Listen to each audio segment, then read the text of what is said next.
Kalian mungkin pernah melihat manga ini, salah satu manga Hadojin yang cukup terkenal belakangan.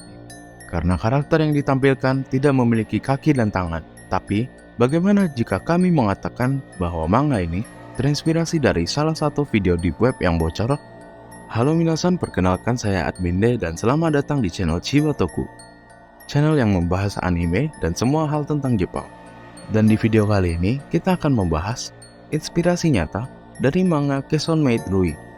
Kita mulai dari kisah manga yang menceritakan seorang wanita bernama Rui yang bekerja sebagai maid di rumah majikannya.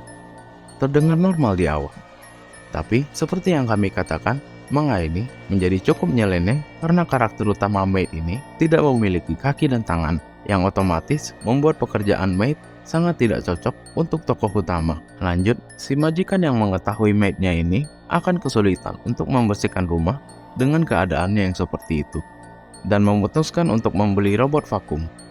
Hal ini malah membuat Rui sedih dan takut kalau majikannya ingin mengganti posisinya dengan robot vakum. Tapi untungnya, majikannya mengetahui perasaan Rui dan menjelaskan bahwa dia tidak akan meninggalkan Rui. Memang terdengar sedikit wholesome, tapi sebenarnya manga ini memiliki kemiripan atau mungkin lebih tepatnya terinspirasi dengan salah satu video deep web yang bocor ke umum. Dan peristiwa ini diberi nama Lolita Slave Toy. Lolita Slave Toy atau kita singkat menjadi LST adalah julukan yang diberikan kepada manusia yang diubah menjadi boneka. Biasanya para korban didapatkan saat mereka masih berusia sangat kecil dan merupakan anak-anak terlantar. Biasanya, anak-anak tersebut didapat dengan alasan untuk diadopsi. Setelah itu, bagian kaki dan tangan korbannya akan dipotong. Tidak hanya itu, setiap gigi mereka juga akan dirontokkan. Selanjutnya, para korban akan dibuat bisu dan tuli. Jadilah mereka LST. Kondisi para korban setelah diperlakukan seperti itu masih dalam kondisi hidup. Jadi, mereka tetap butuh minum dan makan. Tidak berhenti sampai di situ saja, para korban dari LST ini juga masih harus menjadi pemuas bagi para banyak pria serta mendapat perlakuan kasar yang di luar nalar. Bahkan pernah diberitakan kalau korbannya diberi makan manusia. Mendapat kondisi seperti itu, biasanya para korbannya akan menjadi gila lalu meninggal dunia. Dan mirisnya, pada satu forum yang ada di deep web, salah satu anggotanya mengatakan kalau keberadaan praktek LSD masih ada sampai sekarang. Bahkan para korbannya sampai diperjualbelikan. Harga yang ditawarkan untuk LSD ini juga sangat beragam, mulai dari $20.000 sampai $40.000, atau sekitar 300 juta sampai 600 jutaan jika menggunakan kurs rupiah saat ini. Setelah kami coba untuk mencari tahu lebih dalam, kami menemukan postingan Twitter yang memperlihatkan pengakuan seorang psikopat yang memproduksi LSD ini. Kurang lebih isinya seperti ini jika diterjemahkan. Saya membuat mainan budak Lolita. Jika Anda bertanya-tanya apa yang saya maksud, itu sangat sederhana.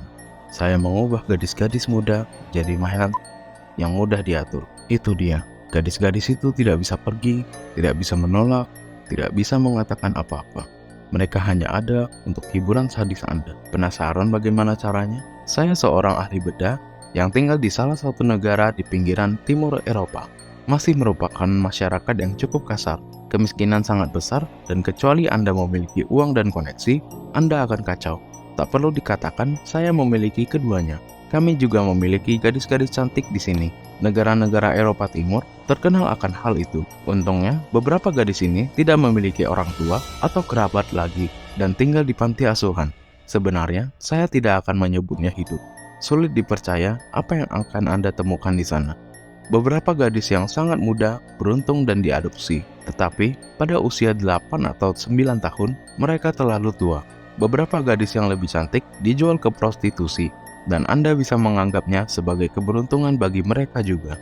Bukannya perlahan memudar dalam kotoran dan kemiskinan. Dan beberapa gadis yang saya beli, saya biasanya memilih gadis-gadis yang menarik sekitar 9 atau 10 tahun sebelum pubertas dimulai. Panti asuhan sangat kooperatif. Mereka senang memiliki satu mulut lebih sedikit untuk diberi makan, satu tempat baru untuk diisi. Mereka juga senang hati menerima sumbangan saya untuk para gadis. Mereka tidak pernah bertanya dan saya tidak pernah memberitahu. Mereka tahu saya seorang ahli bedah. Mereka mungkin mengira saya melakukan eksperimen dengan gadis-gadis itu atau memotong dan menjual organ mereka. Tapi tidak. saya menemukan bisnis yang jauh lebih menguntungkan. Saya mengubah gadis-gadis itu menjadi mainan. Anda dapat memesan LSD jika Anda mau. Mereka tidak murah. Saya menagih antara 30.000 dan 40.000 dolar Amerika Serikat untuk sebuah mainan. Itu tanpa ongkos kirim. Tapi, Anda akan memiliki mainan budak Lolita yang akan memberi Anda kepuasan selama bertahun-tahun. Dia seperti boneka, tapi dia adalah boneka hidup. Izinkan saya memberitahu Anda bagaimana saya mengubah seorang gadis yatim piatu menjadi boneka hidup. Ketika saya telah menemukan seorang gadis baru yang cocok, saya akan meminta panti asuhan untuk mengantarkannya ke villa saya. Dia akan datang diikat dan ditutup matanya. Setelah pemeriksaan singkat dan pemeriksaan medis cepat, saya akan membawanya ke klinik khusus di villa saya. Pertama, saya akan membersihkannya dengan sangat teliti. Gadis-gadis ini sangat bau dan kotor. Mereka sudah lama tidak melihat bak mandi dan mereka benar-benar terabaikan. Ketika dia akhirnya bersih, saya membaringkannya di ranjang rumah sakit dan memberinya suntikan yang akan membuatnya tertidur. Saya akan membuatnya memiliki identitas baru dan memberinya nama baru. Saya tidak tahu nama asli gadis-gadis itu. Saya hanya tahu usia mereka. Itu semua yang saya butuhkan. Di panti asuhan, data apapun yang mereka miliki darinya akan dihancurkan. Dia tidak pernah ada. Dia mulai sekarang hanya akan ada sebagai mainan. Saya sendiri punya beberapa LSD. Dasha yang berusia 11 tahun dan baru dalam tahap akhir transformasinya. Tanya yang kini berusia 12 tahun, 2 tahun sejak saya membuatnya. Dan Luda yang berusia 14 tahun dan hamil 4 bulan. Pagi berikutnya adalah hari operasi besar. Gadis itu akan tetap tidur karena obat bios dari tadi malam. Saya meletakkannya di meja operasi dan memberikan anestesi untuk operasi yang akan datang. Jadi, jika Anda bertanya-tanya, mengapa mainan budak saya tidak akan menolak atau pergi? Sangat sederhana. Saya mengamputasi kaki dan lengannya. Saya akan mengamputasi lengannya tepat di atas sikunya dan kakinya tepat di atas lututnya. Mudah bukan? Gadis ini tidak akan pernah lari darimu. Bagi gadis itu, ini adalah operasi yang sangat berat dan mungkin merupakan langkah yang paling kritis dalam proses transformasi. Tetapi sebagian besar waktu, mereka bertahan hidup. Sekarang, saya tidak hanya meninggalkan gadis-gadis dengan tunggul di lengan dan kaki mereka. Saya akan menempelkan batang logam 5 cm dengan sangat erat ke tulang atau lengan dan kakinya sebelum menjahit lukanya. Ujung lain dari batang logam memiliki ulir sekrup. Tempat saya dapat memasang o-ring. Saat dia siap, Anda dengan mudah mengamankannya dengan rantai atau gembok ke objek apapun yang Anda suka. Tanya dan Luda saya biasanya memiliki rantai di belakang punggungnya yang melekat pada kedua o-ring di tunggul lengannya. Itu akan membuat lengannya dekat dengan tubuhnya. Pada awalnya, Anda harus benar-benar merawat luka pada tunggul untuk mencegah infeksi. Setelah luka sembuh sepenuhnya, akan menempatkan penutup silikon di atas tunggul. Bagian luar sampul ditutupi dengan beludru putih, dan ini sebenarnya terlihat cukup manis. Meskipun ada o-ring yang agak kejam di ujung lengan dan kakinya yang tersisa. Setelah beberapa bulan, ketika kaki dan lengan telah pulih sepenuhnya, Anda dapat menambah tekanan pada o-ring.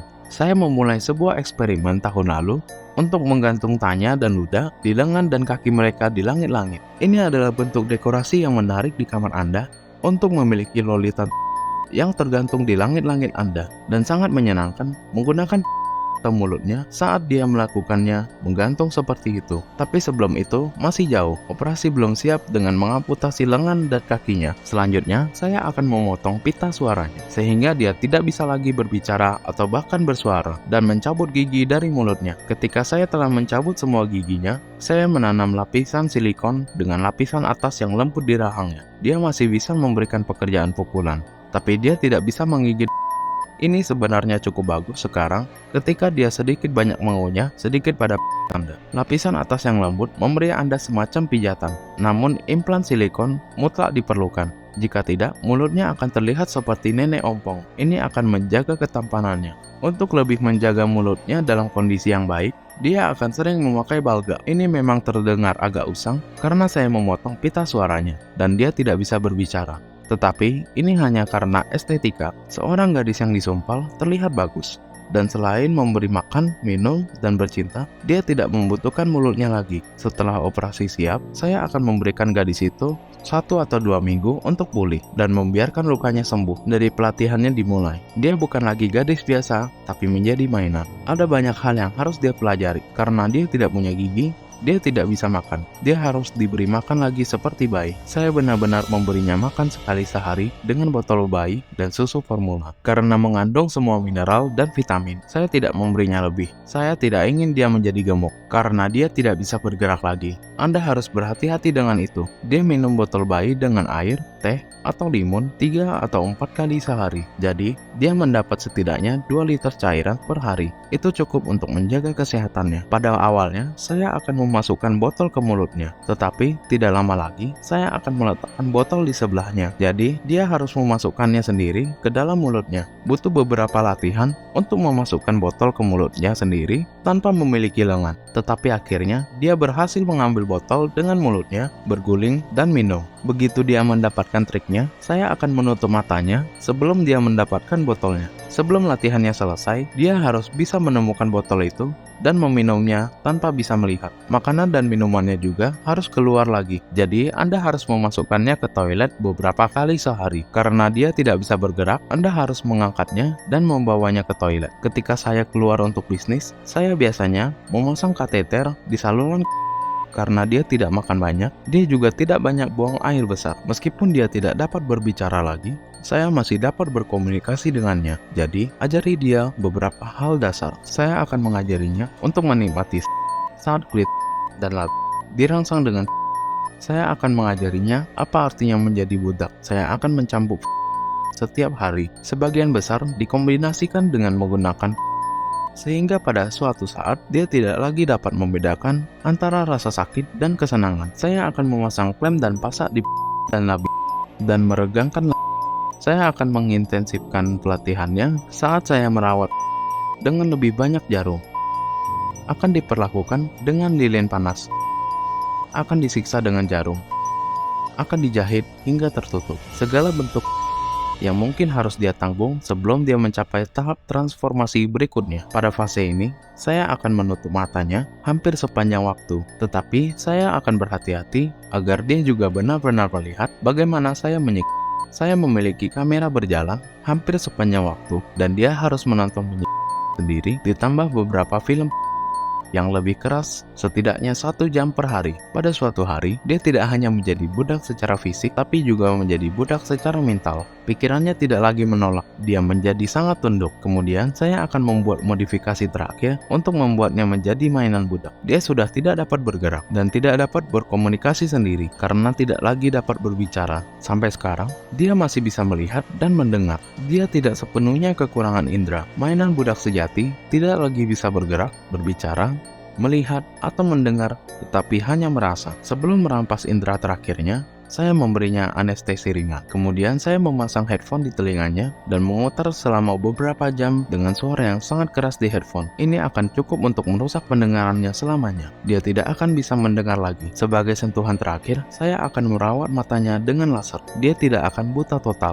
Tanya dan ludah saya masih bereaksi pada cahaya yang kuat, dan saya kira mereka masih dapat melihat bayangan sama, tetapi mereka tidak dapat mengenali apapun lagi dan hampir tuli. Meskipun demikian, saya sering menutup mata mereka, tetapi itu karena saya menyukai gadis yang ditutup matanya. Mereka benar-benar mati rasa, mereka bahkan tidak bersuara ketika saya mereka. Saya hanya bisa melihat dari reaksi tubuhnya, peningkatan kecepatan pernapasan, dan ekspresi wajahnya. Dia menderita kesakitan. Ketika dia telah pulih dari ini, dia sekarang berubah menjadi mainan kecil yang tidak berdaya dan siap untuk dijual. Mereka sangat mudah dipelihara, makanan sedikit saja, perlu sedikit perawatan, mereka tidak dapat bergerak. Anda dapat menempelkannya ke objek dan bahkan membuat hiasan darinya. Mereka tidak dapat berbicara, mendengar, atau melihat. Mereka benar-benar kehilangan sensorik. Budak mainan yang dijual masih dan baru memasuki masa pubertas. Namun demikian, mereka terlatih dengan baik untuk oral dan telah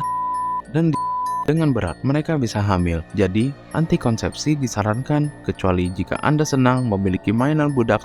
Beritahu saya jika Anda ingin memesan satu. Seperti yang kami katakan tadi, manga Keson Maid Rui yang terinspirasi dari konten deep web ini nyatanya memiliki kisah yang lebih dark dan mengerikan. Kita bisa melihat bahwa Rui memiliki seorang master, yang bisa jadi masternya itu adalah seorang psikopat yang melakukan hal buruk kepada Rui. Dan itu dia manga Keson Maid Rui yang terinspirasi dari konten deep web. Jadi, gimana menurut kalian tentang video ini? Terima kasih yang buat sudah menonton, dan jika kalian suka dengan video ini, Jangan lupa subscribe, tekan like, dan nyalakan notifikasinya. Salam dari Chibatoku, Ngatane.